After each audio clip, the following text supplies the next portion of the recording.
सिद्धास्य सिद्धीश्वरा आचार्य जिनिशासिडोन्नतिकरा पूजा उपाध्यायका श्री सिद्धांत सुपाठका मुनिवरा रत्नत्रयाराधका पंचेते परमेष्टिना प्रतिदिनं कुर्वन्तु ते मंगलम। अनंत अनंत परम सिद्ध भगवान की जय। 1000 श्री आदिनाथ भगवान की जय। अंतिम तीर्थेश भगवान महावीर स्वामी की जय। आचार्य भगवान गुरुवर श्री विशुद्ध सागर जी महाराज की जय। सम्यक समाधान प्रदाता मुनिषि सुप्रभ सागर जी महाराज की जय। मुनिषि प्रणत सागर जी सौम्य सागर जी मुनिराज की जय। जय जन बंधुओं, हम सभी यहाँ उपस्थित हुए हैं देश के लोकप्रिय कार्यक्रम सम्यक समाधान के लिए। एक ऐसा कार्यक्रम, एक अनूठा प्लेटफॉर्म जिसके माध्यम से हम सभी के मन में उठने वाले जो विकल्प है उस विकल्पों का सम्यक समाधान मुनिश्री अपने मुखारविंद से हम सभी को प्रदान करते हैं।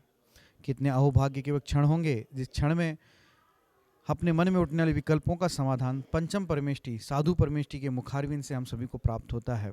अगर आप इस कार्यक्रम से जुड़ना चाहते हो या कार्यक्रम के माध्यम से अपने मन में उठने वाले विकल्पों का समाधान चाहते हो तो कार्यक्रम में नीचे जो पट्टी पे स्क्रॉल पे या फ्लिप पे जो हमारे नंबर चल रहे हैं, हमारे ईमेल आईडी है, उसके माध्यम से आप अपना विकल्प हम तक पहुंचा सकते हैं।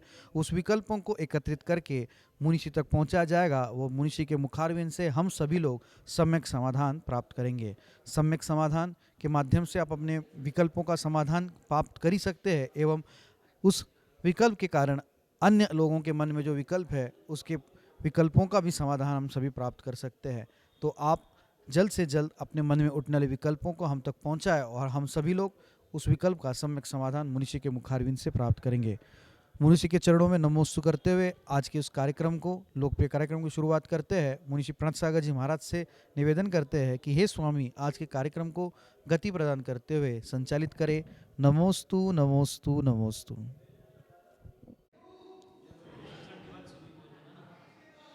मंगलाचरण भी गड़बड़ हो गया था ना।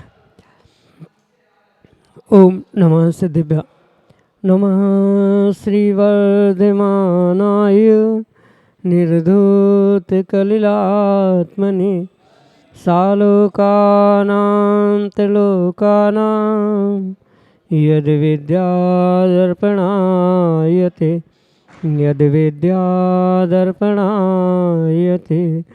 पंच परमेष्टि भगवान की जय। परम पूज्य आचार्य भगवंत गुरुवर विशुद्ध सागर जी मुनि महाराज की जय। परम पूज्य मुनि श्री सुप्रभ सागर जी महाराज की जय। समीचीन विकल्प सम्यक समाधान। क्योंकि संसारी जीवों के मन में विकल्प तो अनेक प्रकार के होते हैं, लेकिन वे विकल्प संसार के ही कारण बनते हैं और उन विकल्पों का सामान्य रूप से समाधान भी प्राप्त होता रहता है। लेकिन जब तक विकल्प समीचीन नहीं है और उसका सम्यक समाधान नहीं प्राप्त होता, तब तक वह आत्मकल्याण का साधन नहीं बन सकता।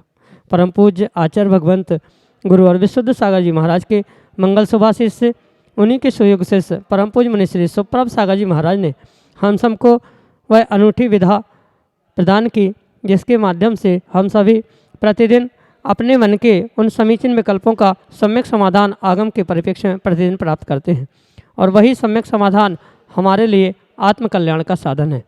ऐसे आत्मकल्याण की प्राप्ति की वह अनूठी विधा समीचीन विकल्पों का सम्यक समाधान प्रारंभ करते हैं।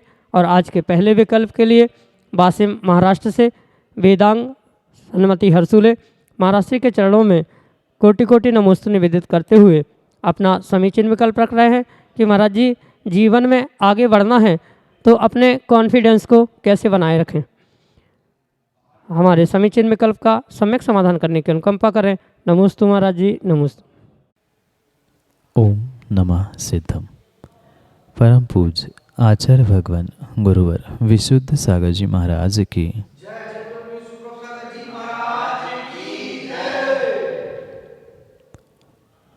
हर व्यक्ति इस संसार में जीवन में आगे बढ़ना चाहता है और ये भी परम सत्य है कि जीवन में आगे बढ़ने के लिए स्वयं का कॉन्फिडेंस, आत्मविश्वास परम आवश्यक हुआ करता है।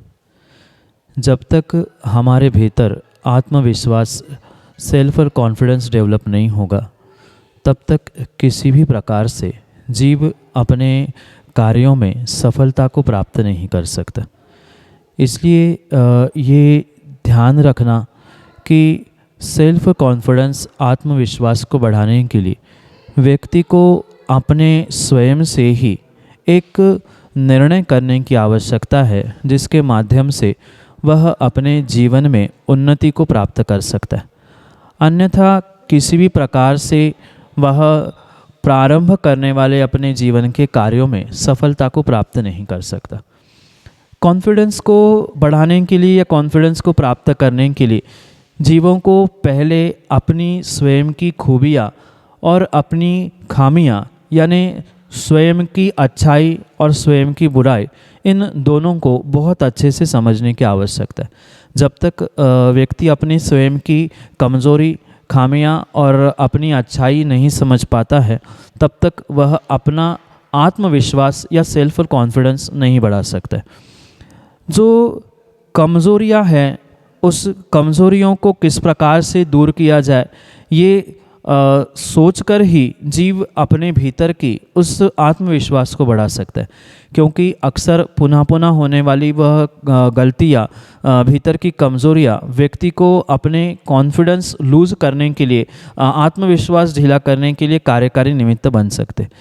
इसलिए आत्मविश्वास बढ़ाने के लिए जीवन में सफलता आवश्यक है, जीवन की सफलता के लिए आत्मविश्वास आवश्यक है, और इन दोनों को परस्पर में प्राप्त करने के लिए व्यक्ति को जो अपने अच्छे गुण हैं, दुर्गुण हैं, उन दोनों को समझने की आवश्यकता है। क्योंकि दुर्गुणों को छोड़े बिना सद्गुण प्रकट नहीं होंगे और सद्गुणों को समझे बिना दुर्गुण छूट नहीं सकते।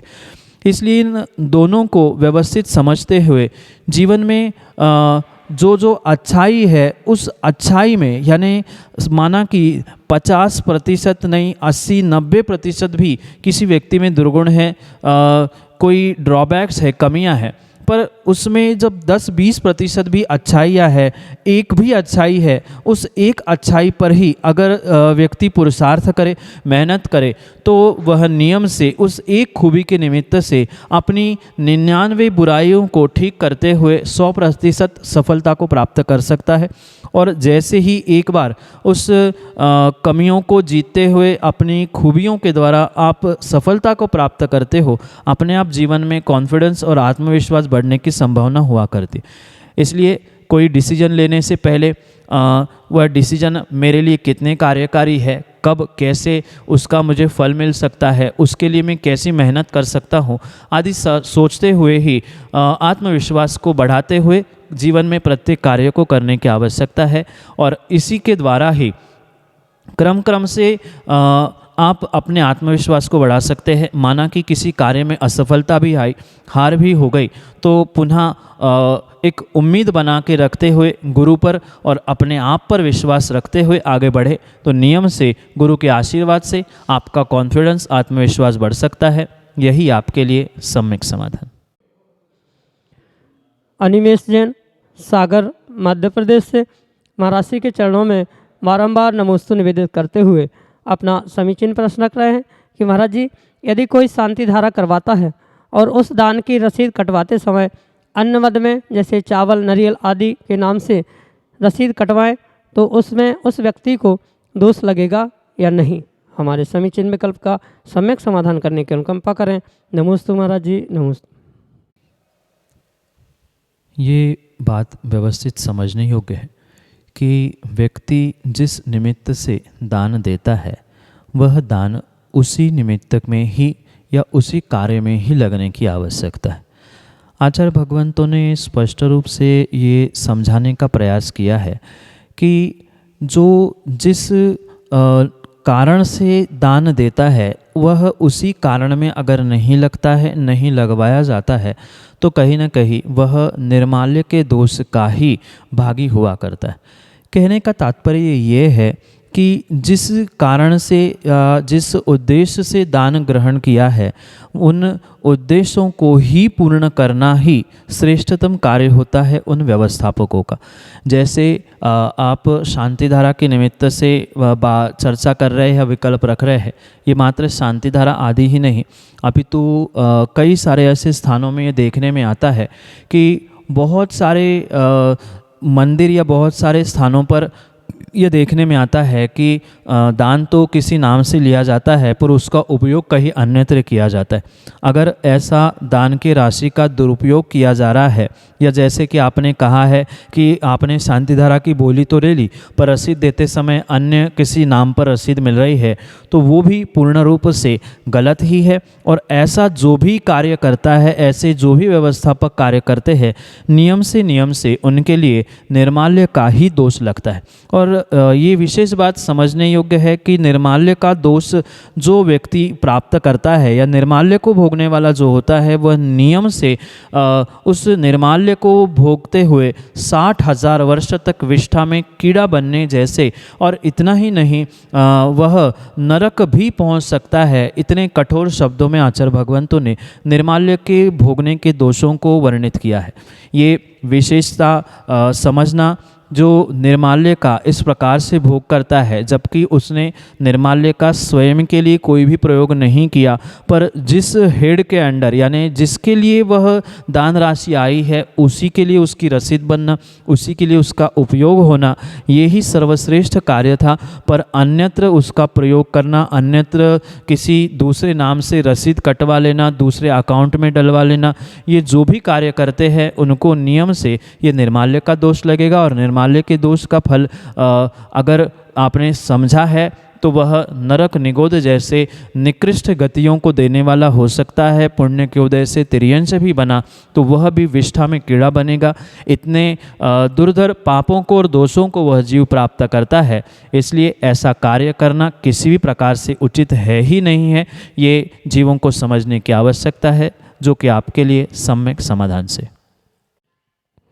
समकित जैन, वाजा, रानीपुर, उत्तर प्रदेश से अगले समीचीन विकल्प के लिए। नमोस्तु मासी, नमोस्तु मासी, नमोस्तु मासी। 3 दिन सूतक के बाद गंधोदक लगाना चाहिए या नहीं? आगम परंपरा और वर्तमान की क्षेत्रीय सामाजिक परंपरा दोनों भी परंपरा पूर्ण रूप से भिन्न भिन्न हुआ करती, और उन दोनों भिन्न भिन्न परंपराओं में से सर्वश्रेष्ठ अगर स्वीकार करने योग्य कोई परंपरा, कोई कार्य है तो वह आगम परंपरा ही हुआ करती।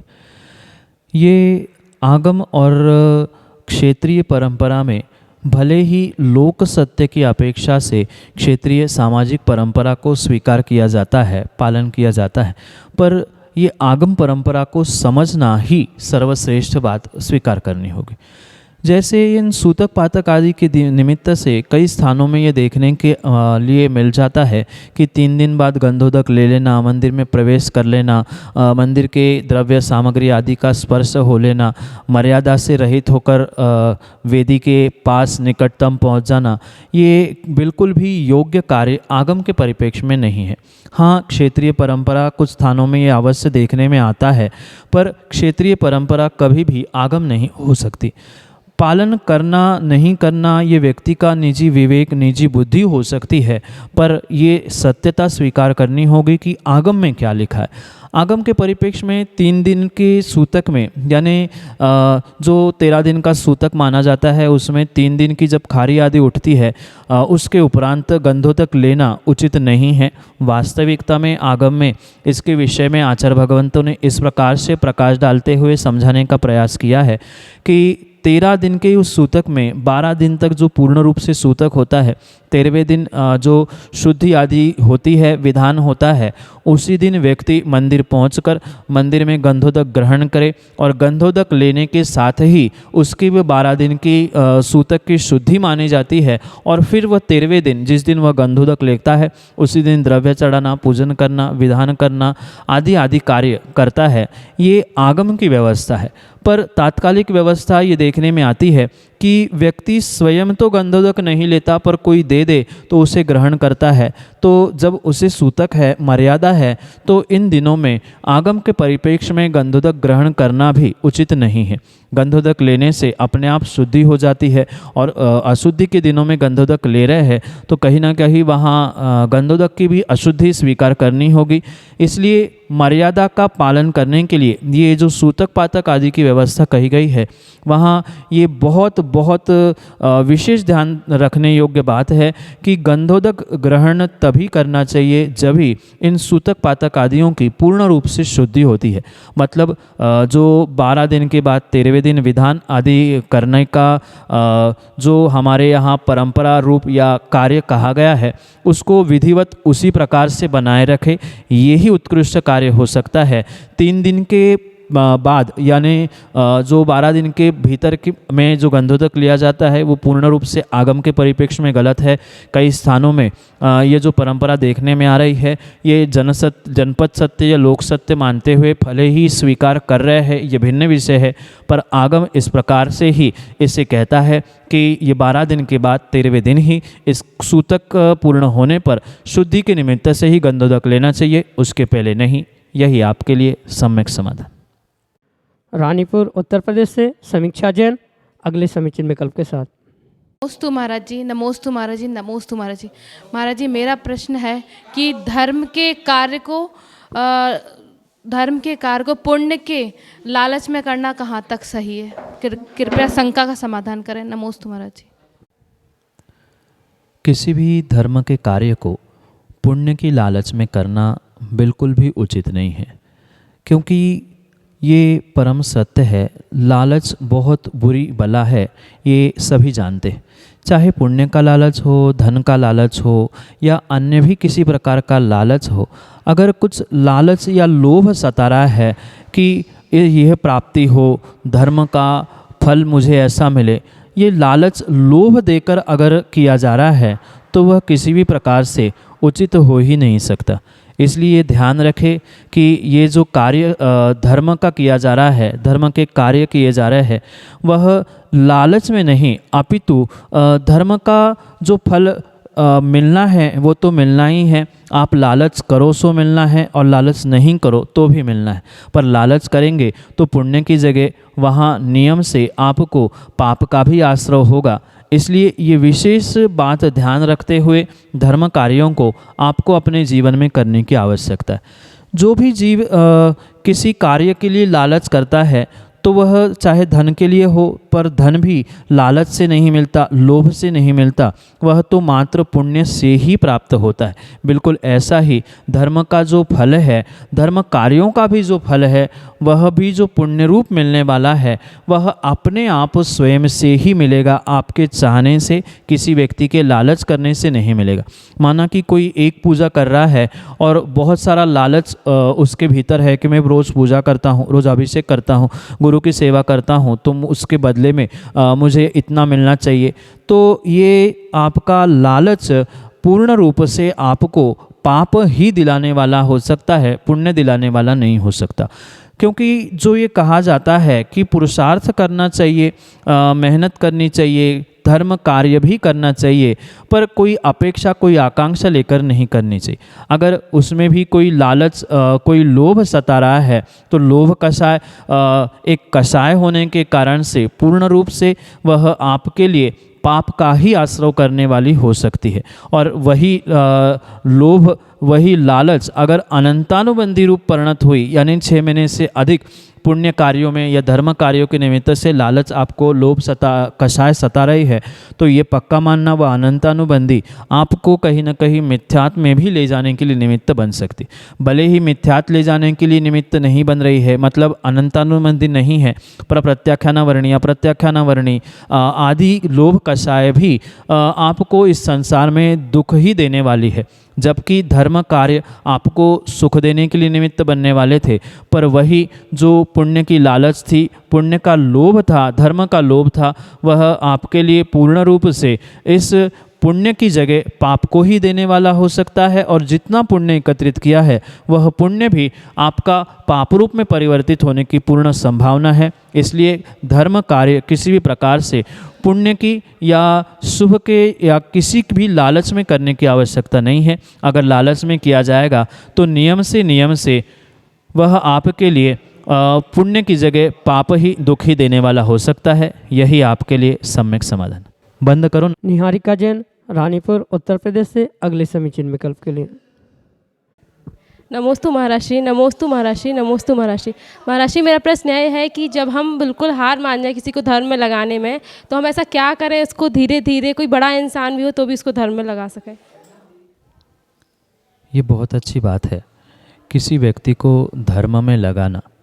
और धर्म में लगाने के लिए मैं तो पहले भी कह चुका हूँ और अभी भी कह दूँ कि किसी व्यक्ति को कोई लालच या कोई बहुत बड़ा लोभ देकर धर्म में लगाना ये श्रेष्ठतम कार्य नहीं हो सकता। जब भी धर्म करने के लिए किसी व्यक्ति को प्रवृत्त किया जाता है या धर्म में लगाने का पुरुषार्थ किया जाता है और वह माना कि बड़ा व्यक्ति है यानी उम्र में बुज़ुर्ग है, तो उसको उसी तरीके से समझाने की आवश्यकता है। क्योंकि कई बार ऐसा होता है, छोटे मुंह बड़ी बात, छोटे व्यक्ति को बड़े व्यक्ति को समझाना संभव नहीं होता। इसलिए समझाने की जगह उस बड़े व्यक्ति के सामने आप धर्म के ऐसे उत्कृष्ट कार्य करें कि आपके उस उत्कृष्ट भावों को, आपके उन उत्कृष्ट कार्यों को देखकर उस बुजुर्ग या बड़े व्यक्ति को अपने आप मन से लगे कि नहीं, कि अगर एक छोटा बालक इतना धर्म कर सकता है, ये युवा ऐसे युवा अवस्था में धर्म करते हैं, तो हमें भी करना चाहिए। कहीं ना कहीं डायरेक्ट भले ही हम समझा पाए नहीं समझा पाए, कुछ ऐसे इनडायरेक्ट प्रकार से उन बड़े व्यक्तियों को समझाने का प्रयास किया जाए। भले ही वह कार्य पहले करते थे और करने के बाद कुछ फल ना दिखने से हार मानते हुए उसे छोड़ चुके हैं, तो आप ऐसा पुरुषार्थ करें कि जिसे आप स्पष्ट रूप से बड़ों से कह नहीं पा रहे, तो उनसे कोई बड़े हो तो उनके पास आप समस्या पहुंचाए, क्योंकि उनके सामने कहेंगे तो शिकायत सी लग जाएगी। तो इस प्रकार से बिहेव किया जाए या इस प्रकार से बर्ताव किया जाए कि उनको भी बुरा ना लगे।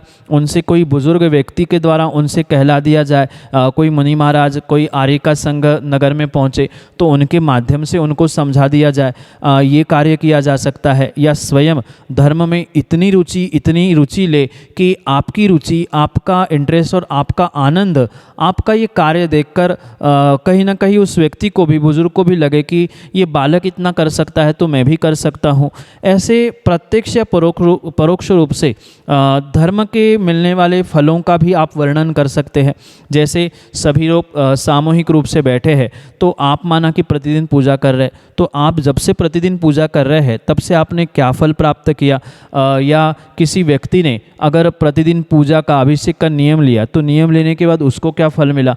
ऐसे चर्चा में बातें करते करते ही परस्पर में, परिवार में उनको अगर धर्म के फलों के बारे में समझा दिया जाए तो कहीं ना कहीं वह भटके हुए मार्ग से पुनः उस धर्म मार्ग पर लगने की पूर्ण संभावना हो सकती है।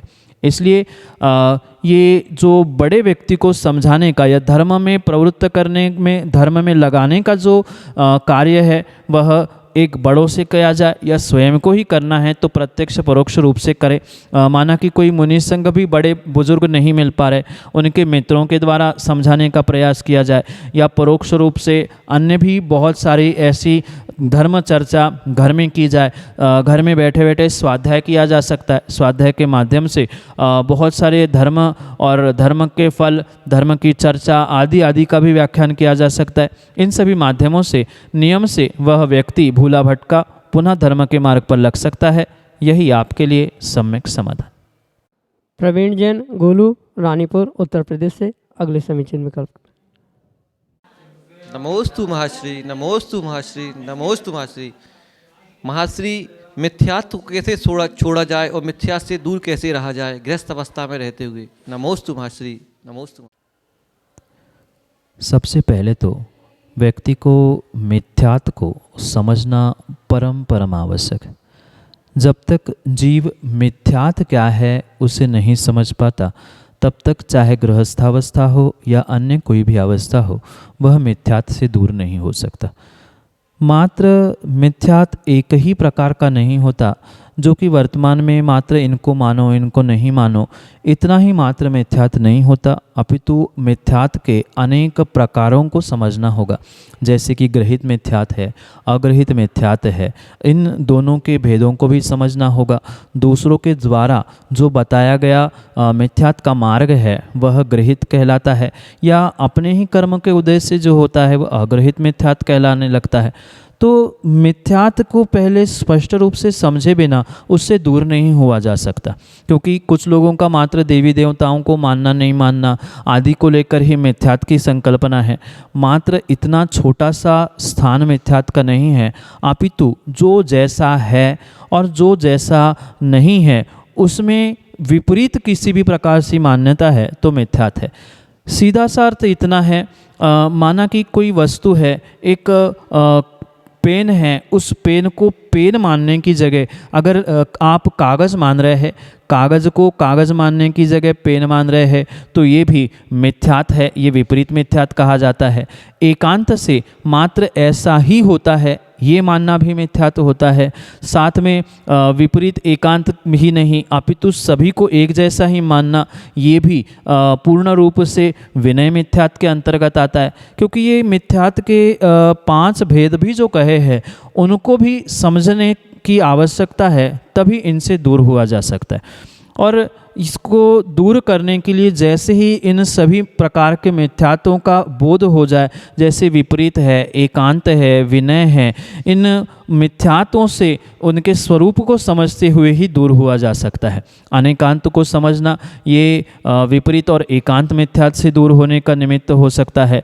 विनय मिथ्यात भी इसी प्रकार से दूर की जा सकती है। साथ में जो वर्तमान में बहुत सारा देवी देवता पूजा पाठ आदि को लेकर मिथ्यात का जो तांडव मचा है, उसके लिए भी वास्तविकता समझने की आवश्यकता है। जो देवादिदेव अरिहंत देव है उनको देवादिदेव अरिहंत देव मानकर ही पूजना ये तो सम्यक है ही, पर साथ में जो चतुर्निकाय के देव कहे जाते हैं, भवनवासी, ज्योतिष, व्यंतर, उन सभी वैमानिक आदि देवों को भी देव रूप मानना वे देवाधिदेव नहीं है।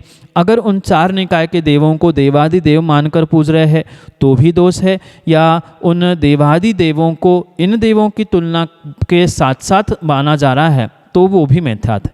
जो जैसा है उसको वैसा ही मानना यही सम्यक है। इसके अलावा जो भी मान्यता, जो भी धारणा, जो भी क्रिया है वह पूर्ण रूप से मिथ्यात रूप ही होती है। इसलिए इससे बचने के लिए इसके स्वरूप को समझते हुए जो जैसा है उसे वैसा माने और उस विपरीतता को छोड़ते हुए वैसा ही कार्य करे। यही उस मिथ्यात से बचने के लिए आपके लिए सामान्य से उपाय, सम्यक समाधान से। जय जन बंधुओं, हम सभी लाभ ले रहे थे लोकप्रिय कार्यक्रम सम्यक समाधान का।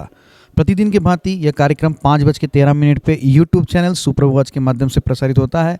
मुनिषी का नाम सुप्रभ और वाणी का पर्यायवाची नाम उवाच, सुप्रभ उवाच यह नाम चैनल का है। आप यूट्यूब पे सुप्रभ उवाच सर्च कर सकते हैं एवं सर्च करके इस यूट्यूब चैनल को सब्सक्राइब करें एवं उसका बेल आइकन प्रेस करें, ताकि मुनिषी की अधिक जानकारी एवं जो सम्यक समाधान आदि कार्यक्रम है उसकी जानकारी भी आपको उपलब्ध होती रहे। नोटिफिकेशन के द्वारा आपको याद रखने की जरूरत नहीं है। प्रतिदिन ठीक 5:13 पे यूट्यूब चैनल सुप्रभ उवाच के माध्यम से यही कार्यक्रम प्रतिदिन शाम को 4 बजे आदिनाथ टीवी चैनल के माध्यम से भी प्रसारित होता है। ठीक 4 बजे आदिनाथ टीवी चैनल के माध्यम से सम्यक समाधान उपलब्ध होता है।